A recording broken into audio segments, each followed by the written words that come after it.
शरद मोहोळ खून प्रकरणातील मुख्य सूत्रधार विठ्ठल शेलार याची पोलिसांनी पुनावळे आणि मुळशी भागात धिंड काढली।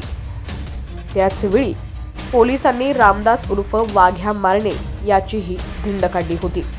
दोन्ही आरोपी राहत असलेल्या भागात त्यांची अशा प्रकारे धिंड काढल्यानं मुळशी तालुक्यातील गुंडांना जरब बसेल असा दावा पोलिसांनी केलाय। यावेळी सहाय्यक आयुक्त सुनील तांबे, वरिष्ठ निरीक्षक अजय वाघमारे आदी उपस्थित होते। तसंच विठ्ठल शेलारकड एक बुलेट प्रूफ कार आहे, ती पुनावळे भागातील एक फार्म हाऊस मध्ये असल्याची माहिती पोलिसांना मिळाली।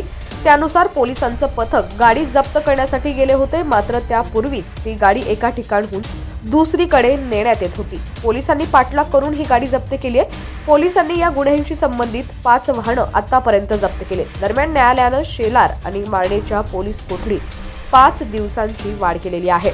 मोहोळ खून प्रकरणात शेलार आणि मारणे यांना अटक करण्यात आली असून ते पोलीस कोठडीत आहेत। त्यांच्या पोलीस कोठडीची मुदत शनिवारी म्हणजेच 20 जानेवारीला संपणार होती। त्याच्याच पूर्वसंध्येला गुन्हे शाखेच्या पोलिसांनी आरोपींची धिंड काढली। त्यानंतर शनिवारी त्यांना प्रथम वर्ग न्याय दंडाधिकारी SC बिराजदार यांच्या न्यायालयात हजर करण्यात आलं। तपास अधिकारी सुनील तांबे यांनी न्यायालयात सांगितलं की आरोपींवर आणखी 3 गुन्हे दाखल झाले असून ते पुढील तपासासाठी फोर्ट पोलिसांकडे वर्ग करण्यात आलेले आहेत। आरोपींना न्यायालयीन कोठडीत पाठवलं तर तपासात अडथळा निर्माण होऊ शकतो।